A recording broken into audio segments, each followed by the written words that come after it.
Você pode pegar a sua palavra de vida, e aí você pega o aplicativo ou a Bíblia em papel. Você vai abrir no primeiro livro de Reis, capítulo 18, um versículo só, versículo 30. Enquanto eu vou pegar água. Amém. 1 Reis 18, 30. Em nome de Jesus.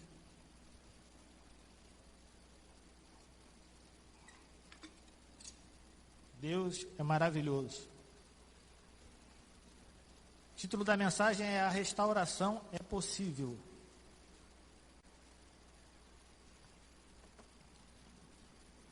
Amém? Pode acompanhar aqui em cima também. Diz assim, primeiro livro de Reis, capítulo 18, verso 30.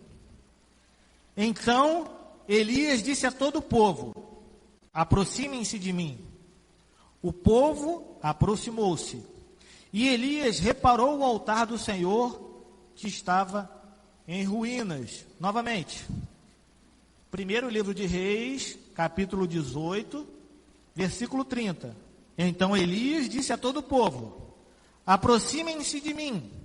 O povo aproximou-se e Elias reparou o altar do Senhor que estava em ruínas.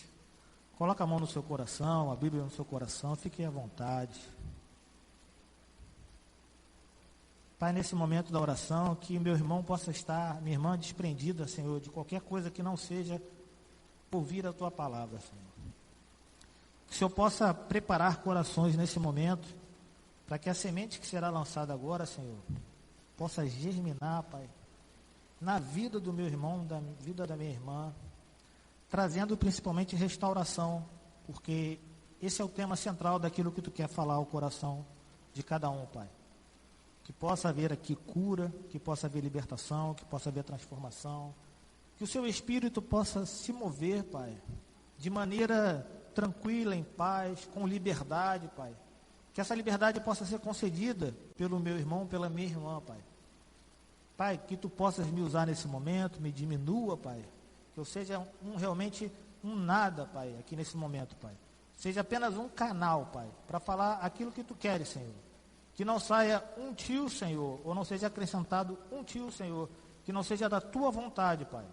Então, Pai, em nome de Jesus, fala ao coração do Teu povo, Pai.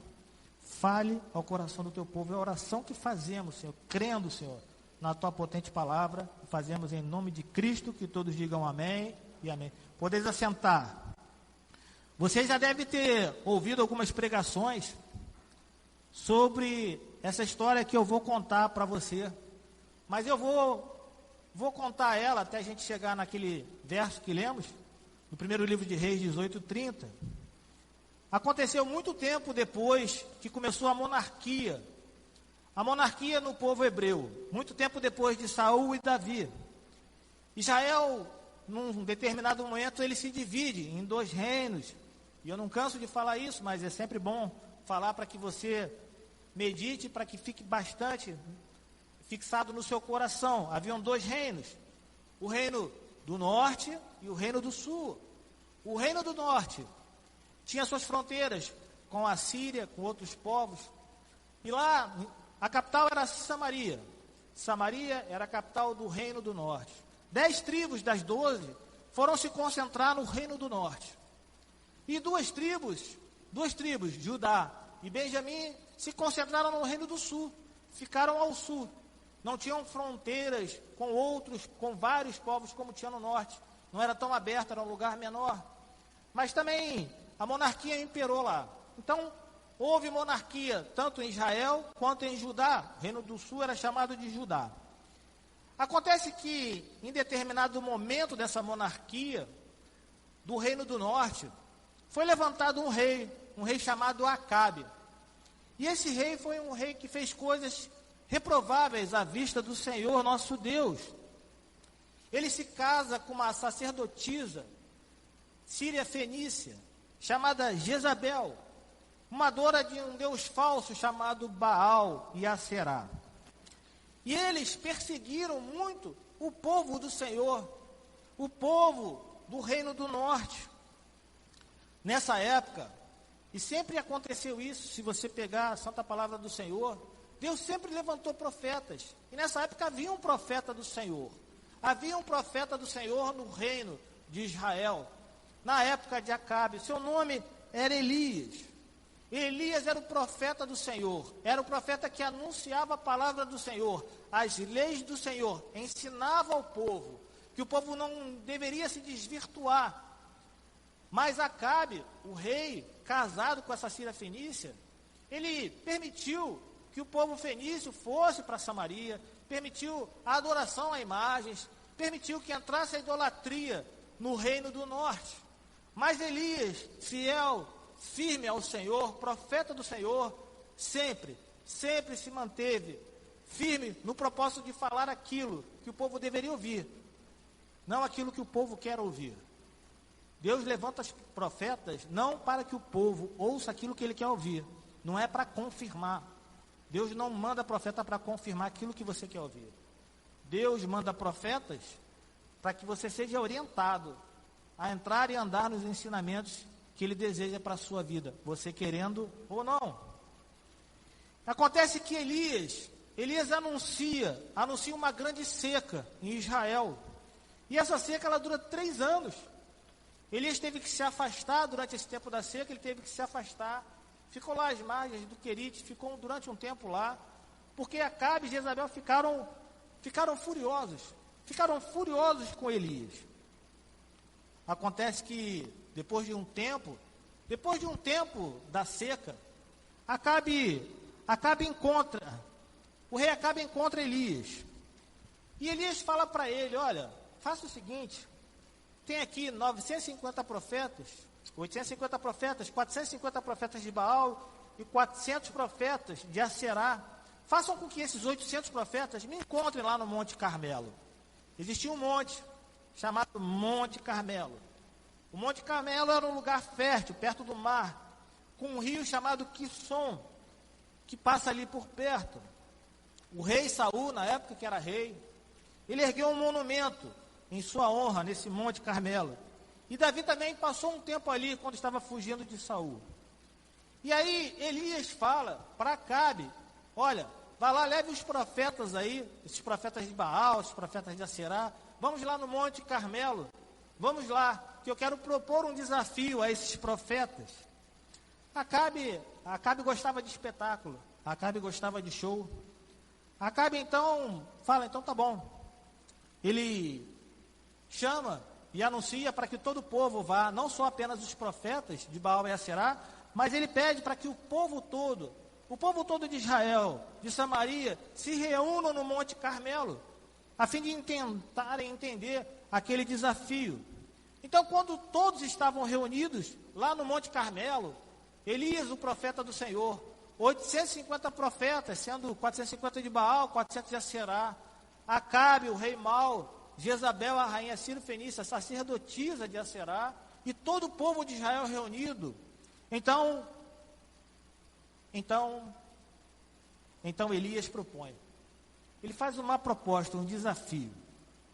Mas antes dele fazer esse desafio, ele vai falar com o povo. Ele vai dizer ao povo, olha, vocês agora, mediante ao que eu vou propor, vocês vão decidir. A decisão vai ser sua. A decisão vai ser sua, vai ser sua, vai ser do povo. A quem vocês querem realmente entregar a adoração de vocês? A quem vocês querem entregar a dedicação de vocês? A quem vocês querem entregar o zelo e a fidelidade de vocês? E aí ele lança um desafio a esses profetas que estavam do outro lado. Cada um ia oferecer um sacrifício. Os profetas, 850 profetas de um lado iam oferecer um sacrifício. E do outro lado, da mesma maneira, Elias também ia oferecer um sacrifício. Acontece que o Deus que acendesse o sacrifício que ia ser entregue, o Deus que viesse com fogo e consumisse todo aquele sacrifício, aquele realmente seria o Deus verdadeiro. E todos aceitaram. E Elias falou, olha, vocês comecem o desafio. Vocês profetas, seus 850 profetas, vocês comecem o desafio. E isso diz a palavra de vida que era logo ao despertar da manhã. Então, o que aqueles profetas fizeram? Pegaram um animal, eles mesmos cortaram o animal, botaram um animal em cima de um local, e eles ficaram clamando a manhã inteira clamando, a manhã inteira os 850 profetas clamando a Baal e a Aserá que aceitassem aquele sacrifício que estava sendo entregue, que chegasse, consumisse, acendesse fogo sobre aquele sacrifício. Do outro lado, durante a manhã toda, Elias chegou a zombar, sugerindo até que Baal estava ocupado, que a Aserá estava ocupada. Diz a palavra de vida que aqueles profetas de Baal e Aserá, eles ficaram tanto tempo ali, que eles começaram a clamar e entraram em transe. Começaram a se cortar para chamar a atenção dos deuses deles. Mas ao final da tarde, eles se cansaram, porque eles não tinham recebido a resposta de Baal e de Aserá. O sacrifício continuava no mesmo local. Depois de clamarem, se cansarem, entrarem em transe, se cortarem, se automutilarem, Baal e Aserá não responderam ao chamado dos profetas. Então Elias então toma uma decisão. Elias toma uma decisão, ele restaura o altar do Senhor, porque no Monte Carmelo havia um altar para o Senhor. Em alguns montes de Israel haviam altares para o Senhor nosso Deus, e ali eram oferecidos sacrifícios. E o altar do Senhor estava destruído. Então Elias, o que ele fez? Ele restaurou o altar do Senhor. Ele preparou a lenha. Ele mesmo preparou o novilho. E ele colocou o novilho sobre o altar que ele havia restaurado. Ele coloca também lenha sobre esse altar. Depois, ele constrói uma vala ao redor do altar. E ele manda derramar jarras grandes de água sobre tudo. Preste atenção, preste bastante atenção. 3 anos de seca. Já se faziam quase 3 anos e meio de seca. E ele manda pegar as jarras de água e colocarem naquela vala. Naquele momento, a água era o bem mais precioso daquele local. Naquele momento, a água era o bem mais precioso para aquele povo. A água estava se esvaindo. Elias teve que sair do Querite porque o Querite se secou. O rio Querite, onde ele ficou lá seguro durante esse tempo da seca, havia se secado. E ele manda jogar jarra de água. Os homens pegaram a água e colocaram a água. Colocaram na vala. Não satisfeito, ele manda que coloque mais água.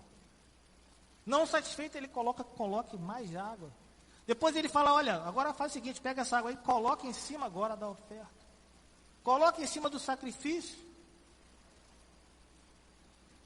E quando tudo estava pronto, todos olhando, não entendendo, até perplexo com a situação, porque quanto se gastou de água? Olha só. E ele sozinho, se 850 profetas não conseguiram, quando tudo estava pronto, Elias orou a Deus, pedindo para Deus provar que ele era o único Deus verdadeiro. No momento que ele ora, cai do céu um grande fogo, e ele queima tudo, queima o novilho, a lenha, as pedras do altar, queima o chão, e ainda faz evaporar toda a água que estava ali ao redor. O povo que estava ali esperando ver o que ia acontecer, todo ele se prostrou, declarando que o Senhor nosso Deus, esse sim, é o Deus verdadeiro. Então Elias manda prender todos os profetas de Baal, desce o monte e mata todos eles, junto ao rio Quisson. Meu irmão, a chave de todo esse sucesso do homem de Deus ele está nesse versículo que lemos. Esse versículo que lemos dessa história, ele é a chave do sucesso. Ele é a chave do sucesso desse homem. E é também o tema central daquilo que Deus quer falar ao seu coração nessa noite. Antes de Deus agir com fogo, antes da oração do profeta, antes de qualquer coisa, teve que ter atitudes de cunho humano. Eu não sei se você chegou a reparar. E foram basicamente duas atitudes que foram emanadas por esse homem de Deus, para que as coisas aconteçam. Diz lá, 1 Reis 18:30. Se atentem para o versículo chave. Diz assim: então Elias disse a todo o povo: aproximem-se de mim. O povo aproximou-se. E Elias reparou o altar do Senhor que estava em ruínas. A primeira atitude se encontra na parte A desse versículo, que diz: então Elias disse a todo o povo: aproximem-se de mim. Elias, ele se direciona ao povo de Israel, ao povo idólatra, ao povo infiel, ao povo que tinha dúvidas. E ele fala: aproximem-se de mim. Você quer assumir um papel de investimento no seu relacionamento com Deus, para que possa acontecer, você tem que se aproximar dele. Você tem que se aproximar de Deus. Elias fala para todo o povo, e a palavra de vida ela é bem certeira nisso. Diz que Elias disse a todo o povo, ninguém deixou de ouvir. E ele fala: aproximem-se de mim.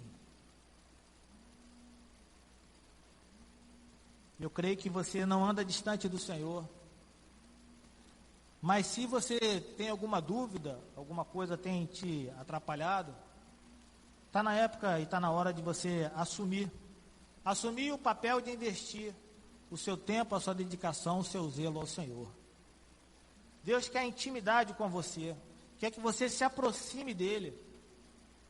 Eu creio que se você está aqui, é porque Deus quer que você ouça isso. Quando entregamos a Deus a nossa vida, Deus se agrada. Deus se agrada e Ele opera milagres, maravilhas, opera as coisas diferentes, transformações. São vistas na nossa vida, simplesmente por um ato humano. Fato de nós nos aproximarmos de Deus. A segunda atitude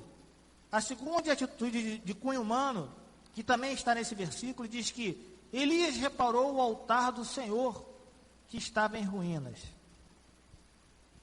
Em outras versões, esse reparou está como restaurou. Você sabe como é que era feito o altar do Senhor? O altar do Senhor era feito de 12 pedras. Cada pedra representava uma tribo. E Elias sozinho pegou e restaurou esse altar. Pedras pesadas. E ali é que ficava o sacrifício.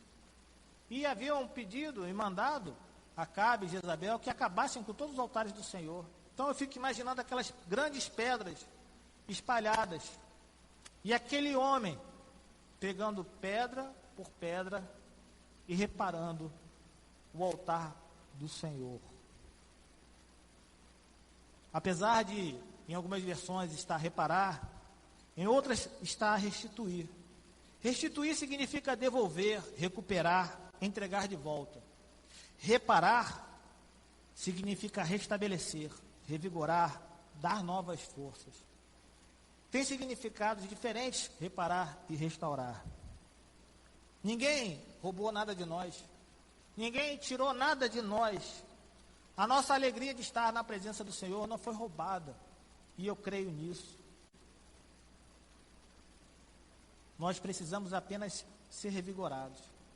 E Deus, nessa noite, Ele quer revigorar a sua vida. Mas essa atitude não depende dele. porque ele está disponível, ele está aberto ao relacionamento. Depende de você, depende da sua disponibilidade, da sua disposição, da sua vontade. Você é que tem que reparar o altar do Senhor na sua vida. Você é que tem que tomar a atitude. Você é que tem que fazer essa parte penosa de pegar as pedras e juntá-las. E ele junta 12 pedras.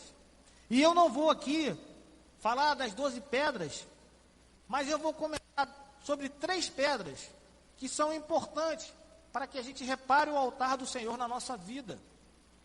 E que você medite nessa palavra e pense bem. Pense bastante, porque se eu fosse botar aqui 12, ia dar muito mais do que 12 pedras para que a gente repare o altar do Senhor na nossa vida. Mas eu separei 3 que o Senhor mandou eu falar, e eu vou falar. E eu vou usar aqui ilustrações para falar dessas pedras. A primeira pedra é perceber quando deve mudar suas atitudes. Você deve perceber quando deve mudar as suas atitudes. Elias percebeu que o povo deveria mudar as atitudes dele. Um viajante, ele caminhava às margens de um grande lago, e ele viu um canoeiro que preparava-se para zarpar, e ele começa a puxar conversa com esse canoeiro, e ele descobre que os destinos deles eram iguais à outra margem do lago. Então ele pede uma carona, e ele propõe ao canoeiro a ele ser o remador. Ele entra na canoa, pega os remos de madeira, e ele reparou que naqueles remos estava esculpida 2 palavras. Num remo, acreditar, no outro remo, agir. Em cada um daqueles remos havia uma palavra, acreditar, num remo, no outro, agir. Aquele homem, ele nunca tinha remado antes, mas ele pediu para remar naquele momento. E aí ele descobriu, à medida que ele estava remando, que não era tão fácil remar. Que não era tão fácil pegar o comando daquela canoa e remar na direção que ele precisava tanto. Então, quando ele começou a remar, ele começou a navegar em círculos. Ora ia para a esquerda, ora o círculo era para a direita. O dono da canoa, que deixou ele pegar os remos e ele direcionar, era um senhor idoso, um idoso simpático. Procurava não ser grosseiro com aquele homem, mas ele não pôde conter o riso. Ele não pôde conter o riso, achou graça naquela situação. Por fim, aquele viajante cansado, ele pergunta para aquele senhor: Senhor, por favor, como é que eu faço para essa canoa ir só na frente? Como é que eu faço para que essa canoa vá reto? E o canoeiro disse para ele: a resposta está no remo. A resposta está nesses 2 remos. Um que está na sua mão direita e o outro que está na sua mão esquerda. O acreditar e o agir têm que ser impulsionados ao mesmo tempo e com a mesma força. Às vezes, meu irmão, minha irmã, é necessário a gente abrir mão das nossas vontades para a gente ter um relacionamento com Deus. Às vezes a gente tem que abrir mão de algumas coisas, renunciar. Você tem renunciado para que você possa ter uma vida saudável no seu relacionamento com Deus? Como é difícil a gente renunciar. Isso é uma das coisas mais difíceis que tem. Mas essa pedra ela tem que fazer parte do altar de Deus nas nossas vidas, no nosso coração. Tem gente que tem síndrome de Gabriela. Eu nasci assim, eu cresci assim, vou morrer assim. Não renuncia o seu eu, não renuncia a sua vontade, não renuncia o seu querer. Entram em relacionamentos, entram em trabalhos, entram em situações, em confusão, sem pedir um direcionamento a Deus. E aí começam a andar em círculo. Aquele homem andava em círculo. Depois andava para o outro lado em círculo também.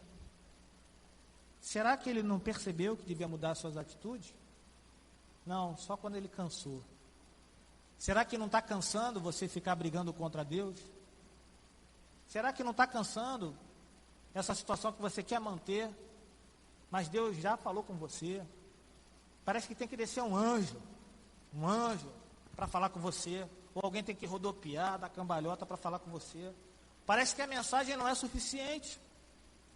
Parece que a mensagem é para a pessoa que está do seu lado, é para o seu colega, é para o seu irmão, para a sua irmã que está do seu lado, nunca é para você. Toda mensagem aqui, ela primeiro vem para cima de mim, quando eu venho trazer. Ela corta primeiro no meu coração. E eu fico pensando, será que não corta no coração da igreja? Ah, eu quero viver a vida assim. Eu sempre vivi assim, não vou renunciar não, minhas atitudes elas são legais. Muitas atitudes que você mantém e não renuncia, elas te distanciam de Deus. O altar do Senhor nunca vai ser reparado se você continuar a manter algumas atitudes na sua vida. Deixe Deus trabalhar na sua vida. Mude suas atitudes. Procure entrar no caminho do Senhor. Procure entrar numa reta. Não fique fazendo círculo, andando em círculos. Será que você não percebeu que essas suas atitudes só afastam você de Deus? Ah, mas é porque eu amo mais do fulano, porque eu gosto mais do cicrano, porque meu trabalho... Será que não está vendo que isso aí afasta você de Deus? Repare o altar do Senhor na sua vida. Perceba que a mudança é necessária. Diz Deuteronômio 4:1, só ouça. E agora, ó Israel, ouça os decretos e as leis que lhes estou ensinando a cumprir, para que vivam e tomem posse da terra que o Senhor, o Deus dos seus antepassados, dá a vocês. Andar segundo os preceitos de Deus garante plenitude na sua vida. Ande conforme os preceitos de Deus, que você vai ter plenitude na sua vida. A sua vida vai ser plena, vai ser completa. Mude as suas atitudes se tiver que mudar. Não, acho que está bom assim, então continue, Gabriela. Mas para reparar o altar do Senhor, deve-se perceber quando deve-se mudar as atitudes. A segunda pedra é não ouvir os pessimistas de plantão. Tinha um buraco. E aí um buraco pequeno, né? Um lugar lamacento. E aí tinha os sapinhos lá. Os sapinhos viviam lá. Aí um sapinho foi lá e caiu lá. Aí outro sapinho foi, caiu lá. Aí outro caiu no mesmo buraco. Aí aqueles sapos todos chegaram perto daquele buraco, tinham 3 sapinhos lá dentro. 2 fortes, parrudão. E um magrinho, pequenininho, magrinho. E os sapos se esforçando para sair. E os grandões tentando subir e o pequenininho lá embaixo. Não conseguia nem respirar direito. E os sapinhos lá de cima falando assim, não vai conseguir não. Não vai subir não. Você não vai subir agora não. Você não vai conseguir subir não. Você vai ficar aí, vocês 3 vão ficar aí. Daqui a pouco aquele pequenininho deu-lhe um pulo, saiu daquele buraco e saiu pulando por aí, ficou aqueles 2 grandões lá. E os sapos que estavam lá espraguejando, eles ficaram atônitos. E ficaram um perguntando para o outro, que sapo é esse? Quem é esse sapinho aí? Alguém conhece sapinho? Um dos sapos falou, eu conheço esse sapo. Esse sapo é surdo. Aquele sapo, ele não ouvia o que os sapos em cima falavam, porque ele era surdo. Por conta disso, ele não ouviu aqueles pessimistas que estavam de plantão. A quem você tem dado ouvidos? Quem você tem ouvido? Não, eu ouço as pessoas que são próximas do seio da minha sociedade, do meu círculo de amizade. Você já parou para ver se a vida daquela pessoa é uma vida concernente com a vontade de Deus?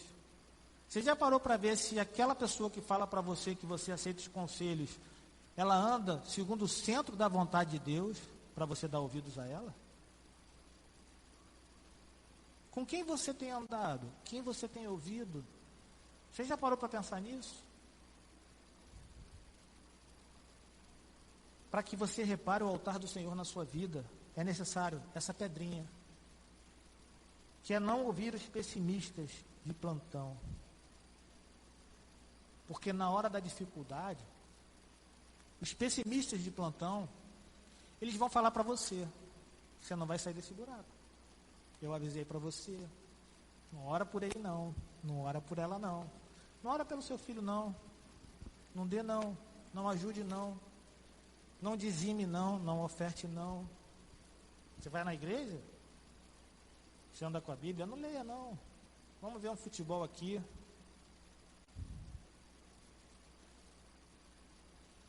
As pessoas têm te afastado, tem afastado você do relacionamento com Deus. Coloque essa pedra no altar, repare essa pedra no altar, não ouça os pessimistas de plantão. Paulo fala lá em primeira carta que ele escreve a Coríntios, 9:24, vocês não sabem que dentre todos os que correm no estádio, apenas um ganha o prêmio? Corram de tal modo que alcancem um prêmio. Paulo, naquele momento, estava sendo confrontado pelos falsos mestres. Naquele momento, ele começa a sua defesa de ministério. E ele compara a determinação dele como a de um atleta. Eu vou repetir. Primeira carta que Paulo escreve à igreja de Coríntios, 9:24. Vocês, falando com os falsos profetas, falando com os falsos mestres, vocês não sabem que dentre todos os que correm no estádio, apenas um ganha o prêmio? Corram de tal modo que alcancem o prêmio. Quem quer alcançar o prêmio no final, que é a eternidade, com o Senhor na Nova Jerusalém, levante a sua mão. Amém, glória a Deus. Nós não somos daqui. Nossa cidadania, nosso passaporte é do céu. Mas é aqui que nós decidimos a quem ouvimos, aqui que decidimos o que fazemos e aqui que decidimos o nosso destino. A terceira e última pedra é a dedicação a Deus. Duas esposas de pastor, elas estavam sentadas, conversando, uma ao lado da outra, e elas estavam remendando as calças dos maridos. As duas esposas de pastores remendavam as calças de seus maridos. Uma delas fala para a outra, vou chamar de João esse pastor, pobre do João, ele já está muito desencorajado no trabalho da igreja. Algum dia ele falou que queria renunciar, ele queria sair mais, queria entregar o cargo dele, não aguenta mais. Parece que nada vai bem, tudo está ruim, tudo está dando errado para ele. E a outra esposa, ouvindo aquilo, ela fala, olha, eu lamento por vocês, lamento por essa situação, lamento só pelo pensamento da decisão dele. Meu marido tem dito o contrário. Meu marido tem falado o contrário. Ele tem sentido que a igreja e ele tem tido mais intimidade com Deus. Mais intimidade como nunca havia acontecido, cada vez mais. E aí, ficou perpetuado ali um silêncio. Um silêncio pesado entre aquelas duas mulheres. Elas ficaram paradas, uma olhando para a outra. Mas elas continuaram a remendar. E não trocaram nenhuma palavra. Não trocaram mais nenhuma palavra. Uma delas estava remendando a parte traseira da calça do seu marido.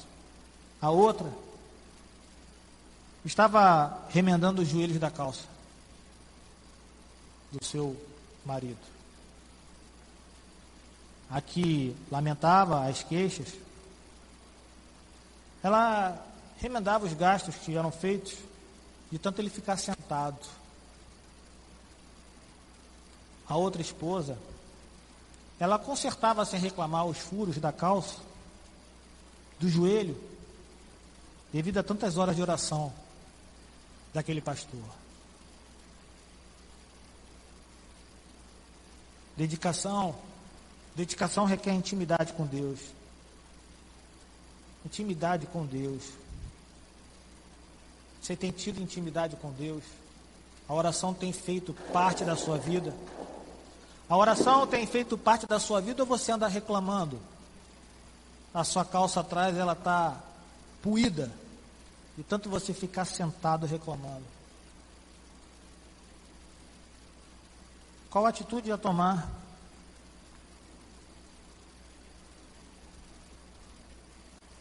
Sem a dedicação a Deus, não há intimidade. Sem intimidade, não tem como ter o altar reparado. João escreve no capítulo 15, 5, palavras de Jesus: eu sou a videira, vocês, nós, somos os ramos. Se alguém permanecer em mim e eu nele, esse dá muito fruto. Glória a Deus. Pois sem mim vocês nada podem fazer, coisa alguma podem fazer. Dedicação. Dedicação é outra pedra. Pode ser que lá na frente a gente fale de outras pedras, em outro culto, em outro horário. Se Deus permitir ou falar o meu coração, eu posso falar de algumas outras pedras.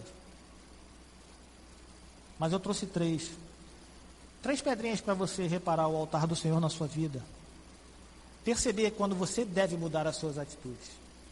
Primeira pedra. Segunda pedra, não ouvir os pessimistas de plantão. A quem você tem dado ouvido? A terceira, dedicação a Deus. Vai botar seu joelhinho para orar, meu irmão. Vai pegar a palavra de Deus para ler. Para de reclamar. Para de reclamar. Você não tem feito nada para que a sua vida mude. Há outras pedras: amor, zelo, fidelidade, adoração.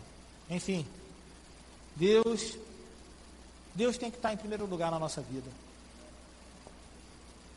Deus tem que ser a primeira coisa. Deve ser a prioridade em nossas vidas. O altar, ele só é reparado quando nós, eu e você, nós nos esforçamos.